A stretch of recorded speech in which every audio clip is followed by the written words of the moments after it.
Hello and welcome back to Lawrenceville. To all our students, our staff, our faculty, administrators, family, and friends, we greet you in this new academic term. And now let us open with prayer. Dear most wise, most holy, and almighty Spirit, we come to you this day with grateful and joyful hearts as we commence a new year of academic undertaking. We're grateful because we understand that it is because of your grace and mercy towards us that we are here. And although our situation is not as we would desire it, we are joyful nonetheless because we know, in spite of what may lie ahead, we can trust you to guide our future as you have our past. And so we say thank you. Most loving and most gracious friend, we ask your blessings on our Lawrenceville community, and indeed that is what we are and what we strive to be. Help us to remember who we are in our care and concern for each other and for ourselves. Draw us in and bind us in your Spirit's tether. Bless each student that they may find excitement and a zeal for learning as we adjust our surroundings to accommodate each other. Bless each teacher that they may rise to the challenge of delivering their best and find fulfillment in their planning and their offerings. Bless each staff member and administrator that they might all together strengthen the edifice and the environment that is this institution, the Lawrenceville School, such that when all things are set again right, we will all find it a better and stronger academy. Through good times, you have kept us.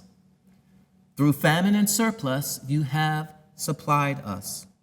Through peace and turmoil, you have sustained us. Grant that we might always remember that in every situation and every turn of life, that you are the one who knows us best and loves us the most with a love that never lets us go and never lets us down. Help us to be and to exhibit throughout all the seasons of our life that same compassion and care and honor for each other. We ask for your presence among not only our community, but our city, our country, yea, even our world. Help us all to hold on until our change comes. We await, O light of light, whatever it is that you will say, for the path where you will guide, and for the ways you will lead us in this coming year. And yes, now more than ever, we need your serenity to accept the things we cannot change. Grant us courage to change the things we can, and please, wisdom to know the difference. Thank you, dear Creator, Redeemer, and Friend. Amen. Faculty colleagues, students, parents, graduates, and friends, welcome to the opening of the 211th year of the Lawrenceville School. Dogmatism rests on a conviction of certainty, not absolute truth. Israel Scheffler, The Conditions of Knowledge. The truth is an ideal we tend toward, though like the asymptote of a curve, we never quite touch. Put differently, pursuing an unassailable, perfect, single distillation of facts is a fool's errand, or worse, the root of dogmatic belief. It is precisely when we seek conflicting perspectives, challenge our own assumptions, allow for multiple truths, as it were, that we find ourselves moving ever closer to this ideal of understanding and clarity of vision. Filmmaker Ken Burns interviewed James Baldwin about the Statue of Liberty on the occasion of its centennial some 35 years ago. And his first question was, what is liberty? With more than a hint of wry irony, Baldwin responded, well, I can always quote the Declaration of Independence. We hold these truths to be self-evident that all men are created equal. And the moment I do that, I get into trouble. Because obviously, I am not included in that pronouncement. Baldwin goes on to reflect on his own experience and the implications for the famous statue dedicated in New York Harbor in 1886. For a Black American, for a Black inhabitant of this country, the Statue of Liberty is simply a very bitter joke. Burns drew from that conversation what he refers to as an indelible lesson, that our monuments are representations of myth, not fact. He goes on further to say that as we consider the role that monuments play in our culture, it is the history, not the mythology, that we must remember. And of course, the history of this particular statue is not a single settled narrative. The inspiration for the work by French sculptor Auguste Bartholdi was the abolition of slavery in the United States. And the truth is that it was intended as a celebration of democracy and liberty. But as Baldwin reminds us, there is the promise of liberty, some would say the myth of liberty, embodied in this monumental sculpture. And then there is the lived experience of whole sectors of our society who have not been granted in equal measure life, liberty, and the pursuit of happiness. And there is important truth there as well. To see one perspective and not the other, in either case, is to see through a limited lens. One does not negate the other. One is not more true than the other. Together they amplify our understanding. One shows what we aspire to, and the other teaches us, if we are serious about our aspiration, how far we fall short. Other monuments provoke even more divisive and irreconcilable reactions. At first glance, the 26-foot-high statue of Robert E. Lee, located in Market Street Park in Charlottesville, Virginia, might seem to some to be simply a tangible display of local history, a tribute to a loyal son of the Southern Commonwealth. While Lee is an historical figure and is indeed a Virginian, the view that the statue merely represents Civil War history is dramatically incomplete, if not all but incorrect. The statue was erected in 1924 at the height of a second resurgence of Ku Klux Klan membership, estimated by the Southern Poverty Law Center to be 4 million strong at that point, a time when the Klan had broadened the target of their violence to include Catholics and Jews, and a time when the tale of the Civil War had been deconstructed and rewritten as a glorious lost cause, as Henry Louis Gates describes in his recent book, Stony the Road. No, that is not simply a statue of Robert E. Lee, loyal Virginian and reluctant participant in the War of Northern Aggression. And 2 years ago, in the streets of Charlottesville, the inability to see beyond the myth of that statue led to violence and the death of a young woman. Our country is in a far more polarized state 2 years after gangs of armed militia and white supremacists, doggedly clinging to a myth, descended upon Charlottesville to protect the statue of General Lee. These divisions are exacerbated by the firm belief on the part of the various factions that they have the truth on their side. Trust, mutual understanding, the assumption of good intentions, empathy for what some have endured, all feel in short supply at the moment. And this fracturing of our society is being felt within our own community, and for many, quite painfully. To try to understand our situation, let alone resolve it, by looking through only one lens, is to see things incompletely, and while safer and easier, doomed to fail. James Baldwin's biting observation on liberty goads us to see complexity, to see contradiction, to see irony, if in fact we seek to see more clearly, to understand more deeply, and to tend closer to the truth. If we want to begin to understand what divides us in the present, both at the national level and as a school community, we must have the courage to see this complexity, to see beyond simplistic stories, and to explore the multiple, often contradictory layers in our historical narratives and our historical figures. Echoing a message I've shared in the past, intentionally diverse communities such as ours serve a fundamentally important purpose. More so than in our neighborhoods, our churches, the restaurants we prefer, our social clubs, here at Lawrenceville, we come into contact with an enormous range of individuals, as roommates, as housemates, as classmates, as teammates. And we will get it wrong at times. We will misunderstand each other and sometimes hurt each other. this is not a sign that we are broken. These moments of imperfection are the inevitable result of coming together here on this campus and having a go of it. And we show our strength as a community when we avoid pulling back into retrenched, single-minded factions the moment we stumble. We show our strength when we have the will and resolve to trust, to listen, and to see competing truths.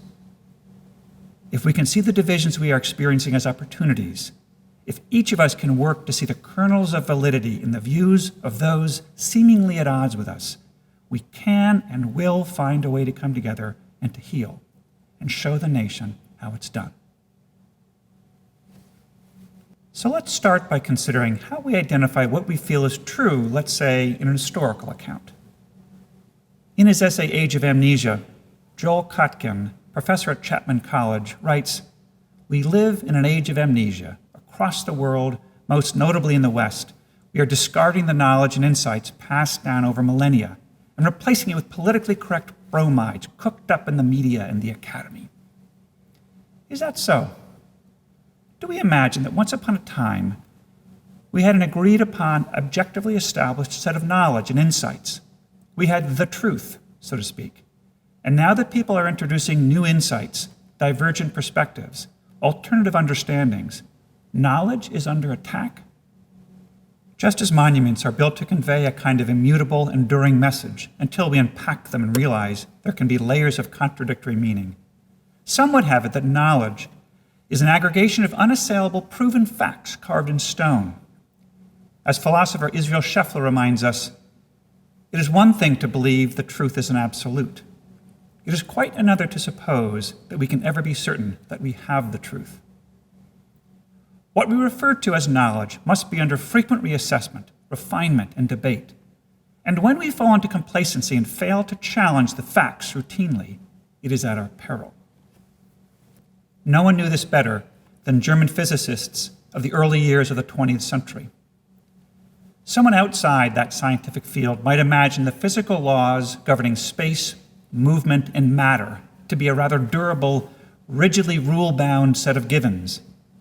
Yet in the late decades of the 19th century and early decades of the 20th century, European physicists were learning that while the universe might be rule-governed, each new and exciting discovery was turning previous knowledge on its head. They were understanding the need to approach their grasp of the forces at work in nature with flexible thinking and a completely open mind. And when a dictator rose to power in the 1930s, declaring one nation, one race, one leader, one truth, these scientists, many of them Jews, saw the absurdity immediately and fled Germany. And in subsequent decades, haven't we continued to enrich our understanding in so many fields precisely because we are not complacent with our current understanding and we're willing to challenge prevailing assumptions and broaden our thinking? In the 1950s, as the Cold War was escalating, if a student from a working-class family studying the rise of American industry in a history class were to ask, if we really want to understand more fully the growth of capitalism, don't we need to study the lives of the workers as well? The questioner might have been dismissed as a Marxist, a Soviet sympathizer seeking to digress from mainstream history. Certainly the study of unionization and events like the massacre of coal miners in Matewan, West Virginia in 1920 are not politically correct bromides cooked up in the media and the academy. We now view this as critical to a more complete understanding of forces that shaped the modern American economy. In the 1970s, if a female student studying Hamlet were to ask, would it change things if we were to consider Ophelia's view? Or if in studying Macbeth she asked, why is Lady Macbeth portrayed with such one-dimensional misogyny? The men are morally complex. She's simply evil. She might well have been called a feminist by her male professor and accused of seeking to distort our settled understanding of a classic work of literature by peering through the lens of gender. And in the 1980s, if a student from an urban context were to say in poetry class, I'd like to study these new rap lyrics as an emerging genre of poetry because I hear authentic voices expressing rage against police violence, the response might well have been met with initial skepticism, if not outright mockery, suggesting that the art form was not worthy of serious study. Now, in 2018, Kendrick Lamar has been awarded a Pulitzer Prize for his lyrics. Knowledge is not diminished or being discarded when we add depth and additional dimension. Part of what allows an idea to pass for knowledge or to be considered true at a point in time is the ongoing process of rigorous review and re-examination. This leads to new understanding of the laws of physics. It broadens and shifts the literary canon, and we understand history more deeply and more thoroughly. Now, that's all well and good. But how might this notion help us confront our current, profound national racial unrest? As our nation continues to grapple with what some call the largest protest movement in our nation's history, which has been further inflamed by ongoing examples of police brutality against Black citizens. Jacob Blake is only the latest example. And vigilante-style attacks on protesters from the backs of pickup trucks. I am struck that part of the problem is that some of us have tried to understand the issue through a narrow lens, unable or unwilling to challenge prevailing assumptions. In a recent article published in The Atlantic, Yale sociologist Jennifer Richardson refers to the mythology of racial progress. This distorted narrative, according to her, starts with slavery, ascends to the Civil War and the Emancipation Proclamation, speeds past segregation and Jim Crow to the victories of the Civil Rights Movement, and then drops us off in 2008 for Barack Obama's election. Other writers recently have echoed this phenomenon, observing that previous generations, Black and white, often looked at the notion of progress as positive. If you came of age during 1930s Jim Crow and witnessed Harry Truman's post-World War II integration of the military and some of the early efforts of the Civil Rights Movement, that felt like progress. Brown versus the Board of Education in the 1950s certainly was a landmark, and the Civil Rights and Voting Rights Acts of the 1960s were steps forward. Schools slowly but surely integrated, access improved in the 1970s and 80s. All of this is arguably progress. But to many, especially those who came of age during the Obama presidency or after, racial progress sounds a whole lot like hurry up and wait. Hurry up and wait for our justice system to improve, for income inequality to actually move in the right direction, for our education system to serve all of our children equally. This belief in progress, while true, has clouded our view of the systemic racism that also exists and that has caused the progress to be glacial at best. Other groups have overcome obstacles and flourished in this land of opportunity, some would contend. My ancestors were Irish. They were enslaved by the British, forbidden to own property and deprived of their culture and language. The Irish potato famine was a genocidal catastrophe tolerated by the British as a means of population control. And yes, for a time, Irish Catholics were targeted by the Ku Klux Klan in America, but they were not subjected to the enduring systems in place that have historically profoundly impacted the Black community. I'll offer just a few examples from a much longer list of elements that create cycles of deprivation, that create generational systems of poverty and marginalization. Let's start with our criminal justice system. Whether you look at research demonstrating long-standing patterns of racial bias in determining the length of prison sentences, or mandatory sentencing policies that disproportionately affected Black defendants, mass incarceration breaks up family structure, has effectively been a source of slave labor, and was a purposeful tool to deny voting rights to citizens who had paid their dues. Or the GI Bill. Following World War II, this sweeping legislation paid for college and subsidized home ownership, catapulting millions of white veterans, and therefore their children and grandchildren, into the middle class. Unfortunately, over 1 million Black veterans who had served their country failed to derive much benefit because colleges largely refused to accept African American applicants, and banks systematically denied them loans. Or how about national patterns of urban zoning and housing policies that created generational inequities? According to a recent study published in the New York Times, in the 1930s, the federal government created maps of hundreds of cities, rating the riskiness of different neighborhoods for real estate investment. Race played a defining role. Black and immigrant neighborhoods were typically outlined in red, denoting a perilous place to lend money. For decades, people in red-lined areas were denied access to federally backed mortgages and other credit, fueling a cycle of disinvestment. 90 years later, these neighborhoods remain blighted hot zones, literally visible on a heat map in summer, because lack of investment led to fewer trees and parks and a largely inhospitable concrete landscape. And let's not forget the lead in the water supply of Flint, Michigan.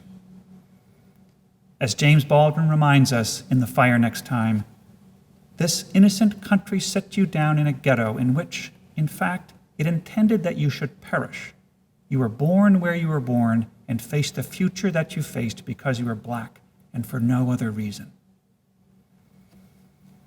So while the progress we have made toward racial justice may be real, it is indeed merely a mythology if viewed alone and if it impedes our ability to see a more complete, truthful picture. Now let's finish closer to home. Lawrenceville, by many measures, has come a long way over the decades. I do not believe we have been complacent. I believe we are a far more humane and inclusive community than ever. That's not to say we don't have important work ahead of us in addressing issues right in our midst. But ask Darrell Fitzgerald, one of the first 2 black graduates of Lawrenceville and former vice chair of the board, what it was like to be here in the late 1960s. Ask him to describe, as he did for me, what it felt like to be sitting in the Lawrenceville Chapel and learn that Dr. Martin Luther King had been murdered. Ask Mr. Washington what it was like to be here in the late 70s, how it felt to be challenged for being black on his first day here. He taught that young man a quick lesson, and he didn't bother him after that. But that was his welcome to Lawrenceville. I believe we are a different school now, but I've learned in recent months just how far we still have to go and how much work I have to do to continue to see a bigger picture, to see past the progress we have made, and to see a more complete truth about the experiences that so many of our students of color have had here. And I am aware, as I look at the broader community, how divided we are in this question. As you can imagine, I've been inundated with emails from alumni in response to my calls to action over the summer, both letters with concrete action steps and webinars with Dean Holyfield. While I've had many supportive messages, I've had just as many or more from those who disagree, on both sides, which reflects on some level the polarization the country is experiencing. Some feel I have not done nearly enough and fall far short in my messaging and understanding of the situation. As one said, sounds like a change in leadership would be an important action step. Others feel I've gone too far, that I've caved into pressure. Here are a few memorable lines from those graduates. Murray, you are genuinely nuts. Off your rocker. The premise that there is systemic racism is false. This is all total hype, and the Lawrenceville School is playing right into it. Answering the call, what a joke.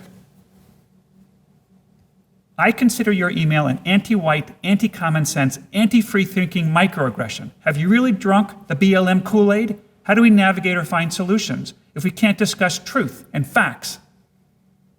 Well, whose truth and whose facts?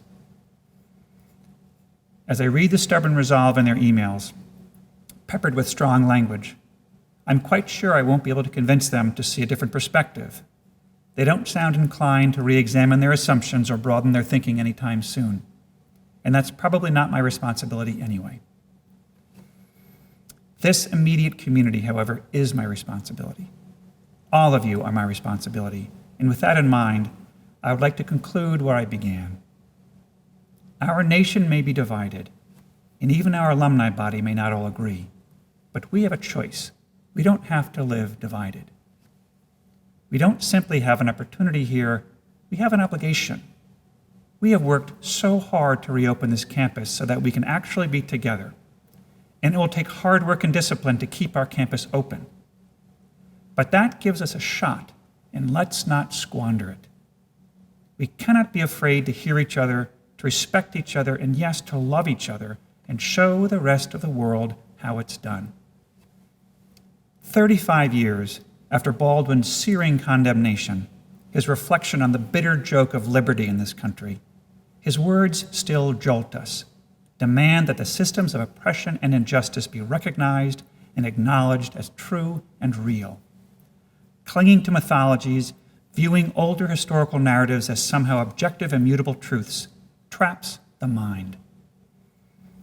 And if Baldwin jolts us, Maya Angelou invites us and inspires us in her poem, A Brave and Startling Truth, to work on building the community that is worthy of our ideals.